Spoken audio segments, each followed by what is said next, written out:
It's not far away. Righto, let's carry on then, councillors. And Mr Mohi, recommendations from the Regional Transport Committee. Pretty straightforward. Are there any thoughts on that? Questions? Deputy Chair of the Regional Transport Committee, in the absence of the Chairman, have you got any thoughts on that? With your microphone. Thank you. It was a very constructive meeting. It's one of those interesting meetings where all elements of the region come together, all the councils, all the other parts of the transport industry. We had a very good update on the future demands for freight, projected demands for freight and the makeup of freight across the country and in our region. It was a constructive meeting, and there's not a lot of, no big decisions are made. The only one that you've had before you is the transport plan for consultation. But there is an ongoing bubbling issue about the access to licences in Waipokoro, Waipawa and Wairoa, and the committee aren't letting that go at all. I'm pleased to hear that. Been a challenge. Any questions, Councillor Scott?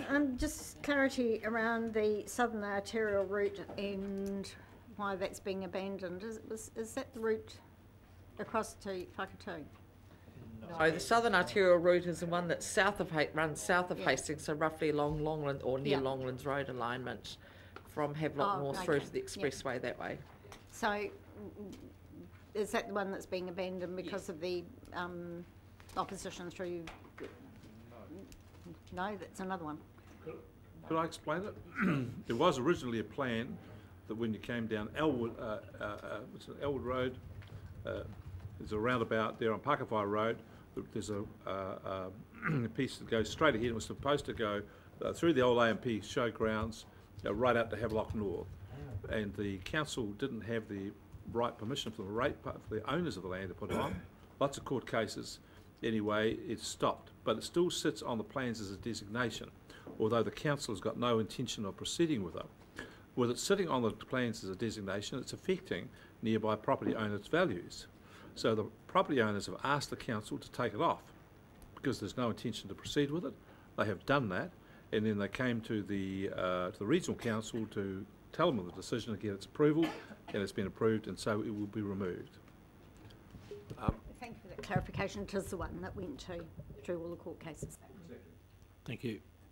Sorry, can I just get clarification, because I don't believe that's the case. I thought the southern arterial route was actually south of Hastings, but I do believe that that's a different route that you're talking about, eh? But Elwood Road, actually Elwood is right in the middle of Hastings. It's not Elwood Road, so I just want clarification on that. Microphone for the camera, thanks. Yeah. Doing it again, sorry. No, it's on the southern side, and it's a route that's not intended to be built in anywhere near the foreseeable future. So they've asked that the designation be lifted so that it removes uncertainty for property owners. I think we were going to get mixed up with the old northern arterial. Yeah. Okay. Any other questions? Comments? Someone happy to move then that we accept the recommendations from the Regional Transport Committee. Thank you, Councillor Graham. We have a seconder. Councillor Barker, you wish to speak? Speak. Put the motion. All those in favour, please say aye. Contrary, no. Carried. Thank you. Hawke's Bay Local Government Reorganisation update. Chief Executive. Thank you, Mr Chairman. Look, this came through last week, and as no doubt you're all aware of it by now anyway, but this is to formally advise you of the next step that the Local Government Commission has taken as part of its examination of local government organisation in Hawke's Bay. They've issued a position paper. I haven't attached it, but I've obviously put on there electronically the link through to our website if you wish to read it. The reason that it's for information only is that they're not calling for submissions on this particular stage. It is a position paper. It reflects their I guess their revised thinking following hearing of the submissions on the draft proposal back earlier on this year. It effectively still considers one council for the whole of the Hawke's Bay area. It alters a number of members of the governing body. It, as we had expected, proposes local boards as opposed to community boards now that the legislation has allowed for that. And I've just really set out in this paper some of the detail. It also provides for a Maori a board to advise the Hawke's Bay Council on its statutory obligations. It continues to make provision for the Regional Planning Committee that's been established by this council. It clarifies some of the decision-making responsibilities in respect to both the governing board and local boards, and it will the provisional, the issuing of this position paper will be followed for the Local Government Commission by a information to all households on this, and then a survey that they'll undertake in the first quarter of next calendar year. And following that, they will, what have they said? They'll decide whether to issue a final proposal or to leave the status quo arrangements in place. So at this stage, that's where it's at. This is not a final proposal, so it's not something that triggers a poll. It's not something for which submissions are called for, but it does reflect their thinking following the hearing of the submissions. So before I ask for questions, can I ask one? Have you got any more information than this? No, none other than this and obviously the position paper. Okay. Questions? One of those confirmation statements. Until the publication of this, there was the possibility, was there not, or the likelihood even, that a poll would be undertaken early next year, and if successful, that there would be elections in October of 2015, and is it not now true that that will not occur and that the councils will see through their 3-year term? Yes, and the position paper sets out a timeline and follows the steps all the way through from this stage, and assumes the issuing of a final proposal, a poll, etc. And then it proposes that an election for a new council will be held in October 2016, which coincides exactly with the end of the triennium for each of the 5 constituent councils. So that provides a little more certainty, and we're here to do a job for at least 2 years. Okay. No other questions? Someone happy to move? Thank you, Councillor Graham. We have a seconder. Thank you, Councillor Belford. Speakers, put the motion. Oh, speak. There's just one other aspect of this that isn't in the report. There was a discussion in the paper of the role of the regional council, which I'm surprised isn't noted in this paper. And in that discussion, they also proposed the establishment of something called a natural resources board. If this thing proceeds, so it might be of interest to councillors to read what they say about that and what their rationale for it is, but they seem to see that as being responsive to the concerns that regional council functions and priorities would not be duly respected in a unitary authority. So anyway. Thank you. Other speakers? Put the motion. All those in favour, please say aye. Aye. Contrary, no. Carried. Monthly work plan looking forward on page 45. Thank you, Mr. Chairman. Mr. Drury and myself will attempt to answer questions on behalf of everybody that's not here. So we are happy to take questions. Oh, we'll just flow into questions. Councillor Scott. Just clarification between the CE's Office and Resource Management. You attended the Dairy Compliance Awards, and then there were further awards being made. Are we talking about the one and the same awards there, and is the actual award not being made until December? Yeah, no, it's just probably the language. So what I've put in mine is what I will be doing, and Ian has specifically talked about the date, and it is the same date. Right. Supplementary to that, where are they being held? This year they're going to be held at the Green Shed in Ruahape Road. Mr Chairman, if I could just ask about the page 47 about the Te Ao Hohonui's Trust. Is that currently sitting on, I'm pretty sure it's right on the edge of the viable distribution system. So is that possibly beyond what is being likely to be in the distribution system? I'm unable to answer that, I'm sorry. I will have to get some information back to you.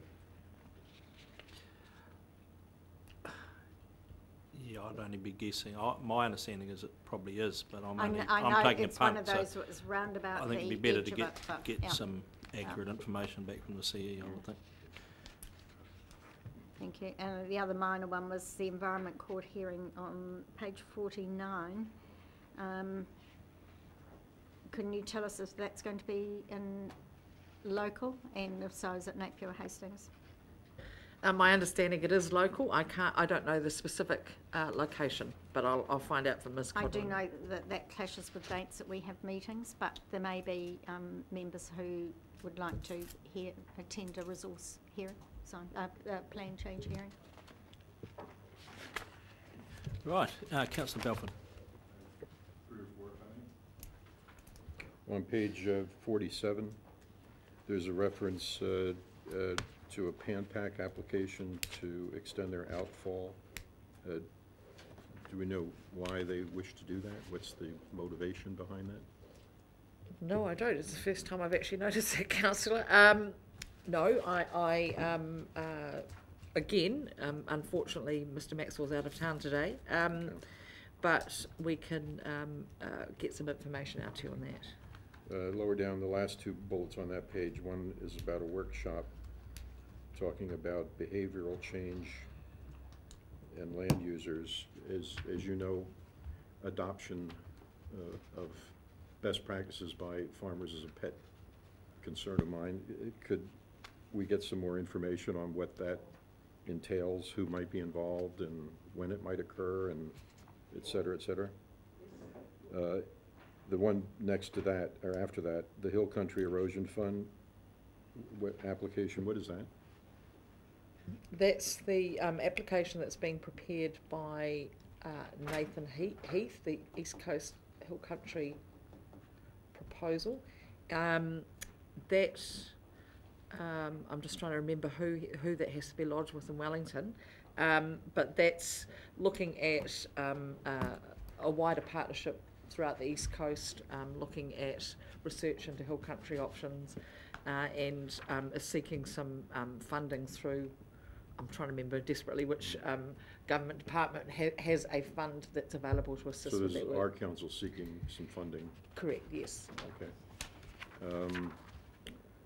And the last one is on page 50, the top under strategic development, in the bottom of that box, continues supporting BHB's regional economic development strategy refresh.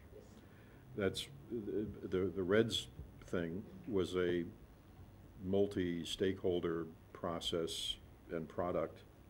So do you have any sense of whether Business Hawke's Bay is intending to talk to anyone other than itself in doing this refresh? Yes, they are. They have already come in and spoken to us, along with the person that they've got working for them, who's Alistair McLeod, who's a port director. Alistair's doing that work on behalf of Business Hawke's Bay, and is talking with all the stakeholders that have been a part of the establishment or the development of the first strategy, and obviously those who also have an interest in the refresh. When you talk to all former members of that committee? I don't know. Oh, okay, right. Right, any other questions of the Chief Executive? Or Mr. Drury? Monthly work plan, you're working all 30 odd days of the month, are you? Probably not. Probably not. Councillor Scott, happy to move. We have a seconder somewhere here. Thank you, Councillor Belford. No speakers. I'll put that motion. All those in favour, please say aye. Contrary, no. Carried. Chairman's monthly report. Amazing how patient they've all been waiting for this. So I'll give you a quick outline. We had a bit on.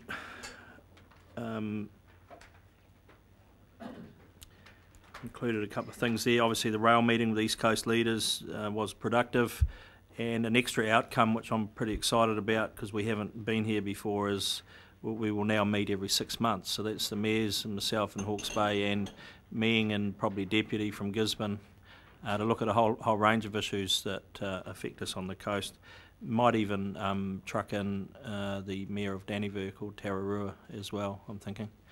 But I think it would be quite useful. We have issues that cross the boundaries, and I felt that day was very productive, actually. It was very well done.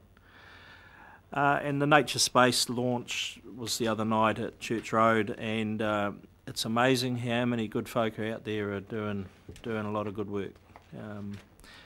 So the Nature Space is, you can get a link to it through our website, my understanding is, and I need to check up on that myself.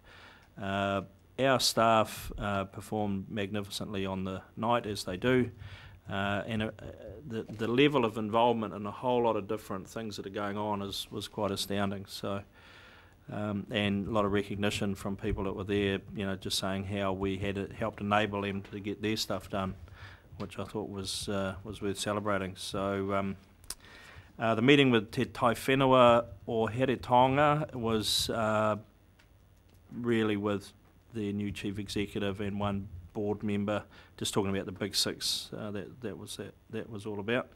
A little bit late, but we got there. Other than that, the ceremonial signing, where a few councillors turned up, and thank you for taking the time. Yeah, I thought that was a good night, actually. Among it all, went well. Highlight was opening the Baypex National Stamp Collection at Pettigrew. That worked well. And I'll ask Councillor Pipe to actually talk about, if he wouldn't mind. He attended on my behalf, or our behalf, basketball Hawke's Bay, an open day, and Napier men's shed, and he wants to tell us how he slam dunked a few basketballs. Is that right? Or didn't get a chance, mate. No. The Wairere Bowling Club closed down, and they merged with Port Ahuriri Bowling Club, and so that particular facility there at Wairere and off Nuffield Avenue was sort of vacant, and the Napier City Council has been working very closely with the Basketball Hawke's Bay, or looking to find a tenant for a building that is, in pretty reasonable nick. So they've obviously done a good deal with Basketball Hawke's Bay and moving them in there. So that's their headquarters now. The old bowling greens, they're using those. They have hoops, whatever you call them, out there. They've been doing a lot of work actually on raising the profile of basketball, and they've been doing a lot of work in training the referees. When I saw a graph, and I haven't got the figures in front of me, of the number of participants, it was just quite huge. They're really expanding in a big way, and so they've got some big plans ahead. One of the things that they're certainly looking at doing is putting a big sort of inflatable cover thing over it so that they can operate, in when the weather's not the best. So they've got big plans there, and at the other end of the Wairere Bowling Club, what was the changing sheds for the bowlers, they've made that into a Napier men's shed, and of course I'm far too young to be a member of that particular group, but it's for those people who are retired, who like to potter around in a shed, building stuff, and that's expanding. Apparently it's part of a network right across the world, the men's shed.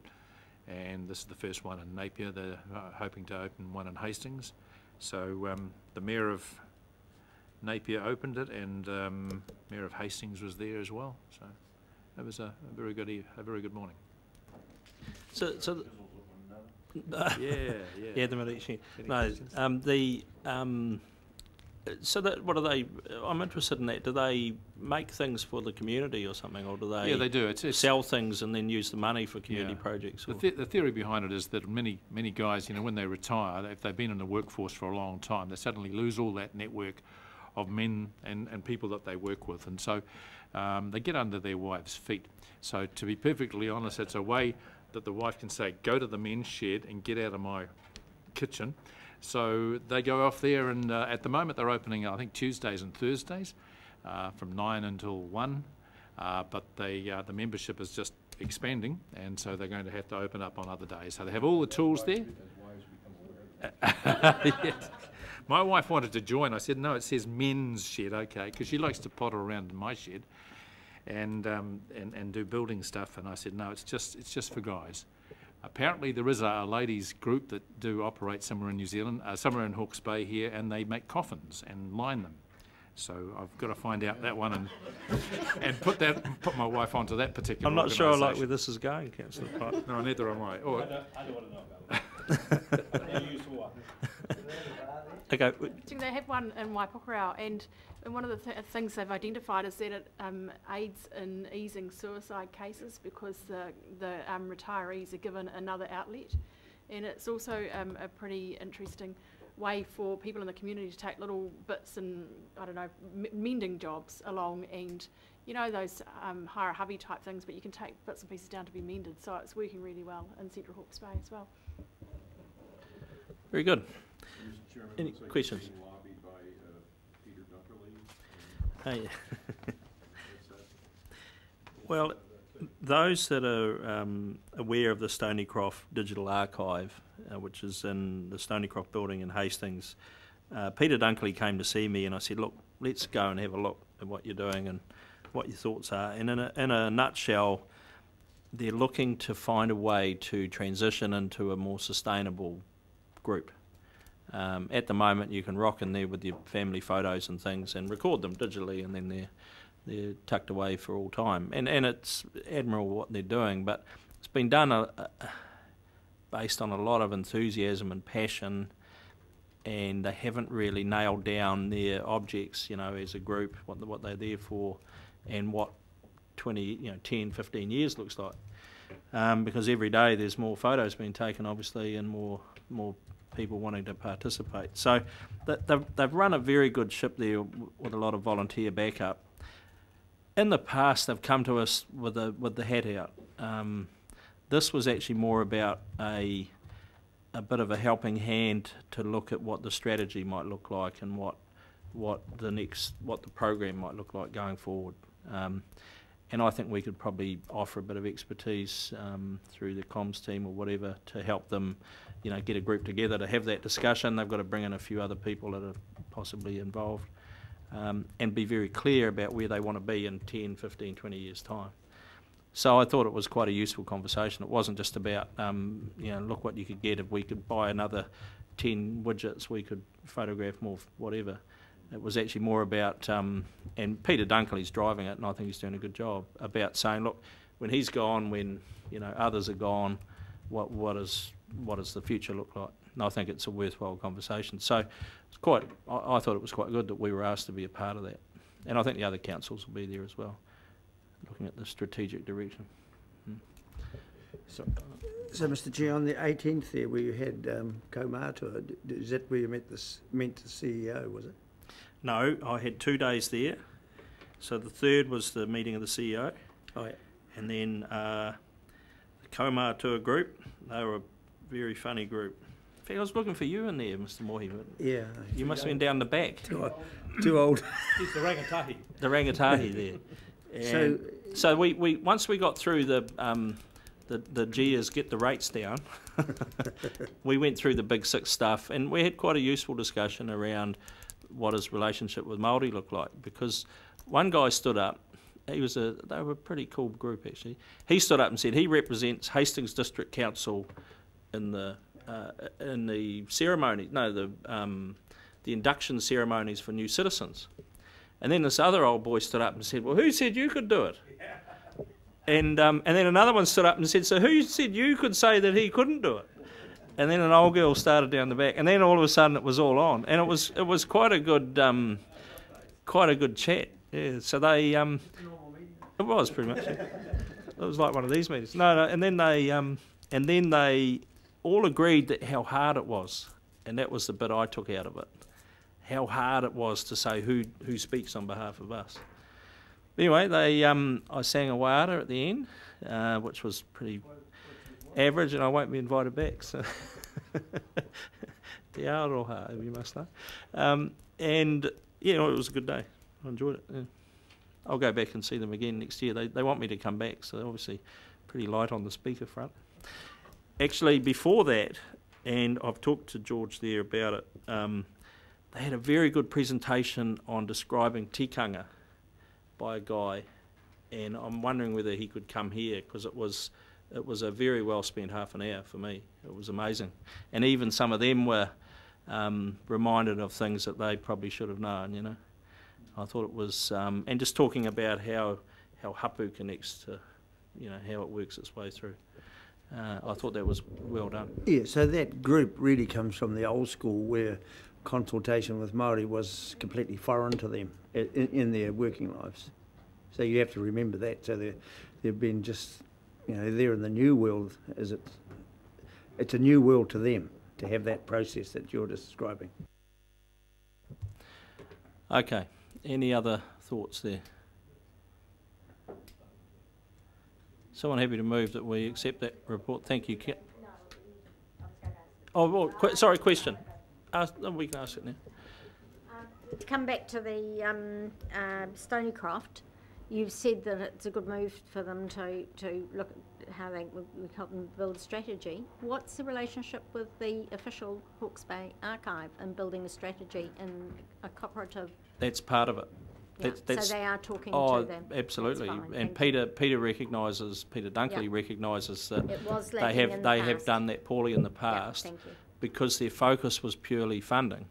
So every time they talked to the museum, all of a sudden the light switch went on and thought, hang on, you're going to compete with us for funding, let's leave that alone for now. But talking about a strategy, that's a different deal. And as I said to him, once you get your strategy right, the funding actually will probably follow that, whether it's councils, whether it's whoever. But they need to demonstrate their value and worth and sustainability before they get there. So. And I think they'll get there. I think it's a great asset to Hawke's Bay, but when people were turning up here asking for money all the time, we couldn't quite make the connection. But to be part of it at an early stage for a strategy view, I think is quite healthy for the council. So you're happy to move, Councillor Scott? We have a seconder. Thank you, Councillor Pipe. Speakers? I've said enough. All those in favour, please say aye. Contrary, no. Carried. Thank you.